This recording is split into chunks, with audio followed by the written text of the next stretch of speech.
বাসন্তী রূপে উমার আগমন, সেই আগমনী আনন্দে ফের একবার মেতে উঠেছে আপামর বাঙালি। এলাকার একমাত্র বাসন্তী পুজোকে কেন্দ্র করে উৎসবে সামিল মালদার হরিশ্চন্দ্রপুর এলাকাও। প্রস্তুতি প্রায় সমাপ্ত। আজ মহাসপ্তমীর দিনে ঘট ভরে শুরু হচ্ছে পুজো। ডাকের সাজে সেজে উঠেছে দেবীর মৃন্ময়ী মূর্তি। হরিশ্চন্দ্রপুর হাই স্কুলের পাশেই প্রান্তিক সংঘের বাসন্তী পুজোকে কেন্দ্র করে উৎসবের আমেজ এলাকায়। 43 বছর আগে শুরু হয় এই পুজো। পরবর্তীতে এলাকার সহৃদয় এক ব্যবসায়ী শাওয়ার লাল কেদিয়া উদ্যোগে গড়ে তোলা হয় মন্দির। বর্তমানে সেই মন্দিরেই হচ্ছে পুজো।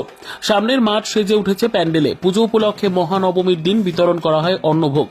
দশমীর সন্ধ্যায় আয়োজন করা হয়েছে জাগরণ এবং ভজনের, যেখানে পার্শ্ববর্তী রাজ্য থেকে আসবে খ্যাতনামা শিল্পীরা।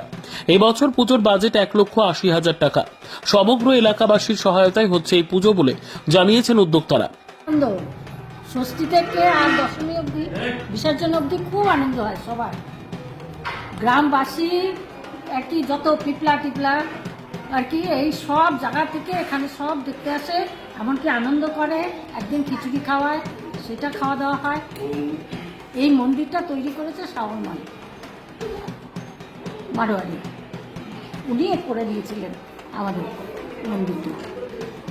আবেগ থাকে কি সবাই মিলে এখানে সবার খুব এটা হবেই। যদি কেউ বাধাও দেয় তাও এটা কেউ বাধা দিতে পারবে না, কেউ না কেউ আসবে।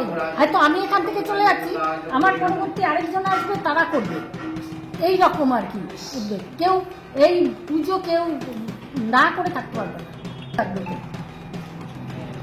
আসবে, হ্যাঁ মেলা। এখন ভজন টজন হচ্ছে, তবে আগে প্রথম দিন থেকে উৎসব তো গান বাজনা সব। এখন সেটা হয় না, একদিন ভজন হয়।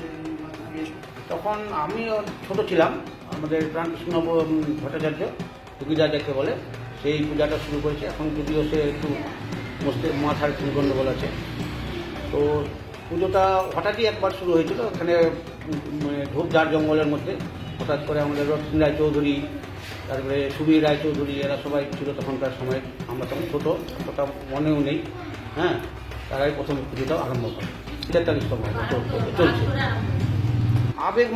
আবেগ প্রচুর। এই সময় রুক্ষ সময় একটা, এই পুজোটা বলতে পারো যে রুক্ষ সময় যেমন হঠাৎ করে বর্ষা আসলে যেমন মানুষের আনন্দ হয়, একটা শীতলতম ভাব আছে মানুষের মধ্যে।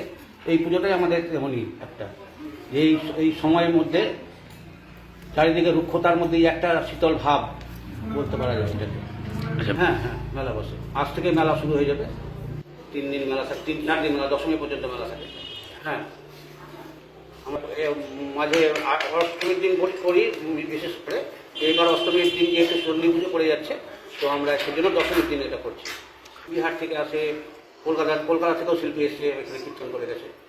মালদা থেকে তনুজ জৈনের রিপোর্ট, আপনার নিউজ।